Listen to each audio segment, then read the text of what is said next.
যাদের ঘরে ছোট শিশু বাচ্চা আছে এবং আপনি ভয় পান যে কারো নজর লাগবে, বদ নজর, জিন শয়তান থেকে আশ্রয় পেতে চান, এই দোয়াটা মুখস্থ করে তাদেরকে ঝাড়ফুঁক করবেন। আউযু বিকালিমাতিল্লাহি তাম্মাতি মিন শাররি মা খালাক। এগুলো একটা। একই দোয়া ভিন্নভাবে দেখেন। আউযু বিকালিমাতিল্লাহি তাম্মাহ মিন কুল্লি শাইতানিন ওয়া হাম্মাহ ওয়া মিন কুল্লি আইনিন লাম্মাহ।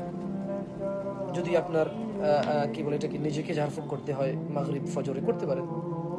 আর স্পেসিফিক একজনকে যদি করেন সেক্ষেত্রে উঈযুকা, আবার বলি উঈযুকা মানে আল্লাহর কাছে আমি আশ্রয় চাই তোমার জন্য, যেটা আপনি ওকে ঝাড়ফুঁক করতেছেন। উঈযুকা বিকালিমাতিল্লাহি তাম্মাহ মিন কুল্লি শাইতানিন ওয়া হাম্মাহ ওয়া মিন কুল্লি আইনিন লাম্মাহ, অথবা আউযু বিকালিমাতিল্লাহি তাম্মাতি মিন শাররি মা খালাক। বিশেষ করে নজর, বদনজর, কুনজর, জিন, শয়তান এবং নিরাপত্তার জন্য যদি আপনারা আল্লাহর কাছে আশ্রয় চান সেক্ষেত্রে এটা করতে পারেন।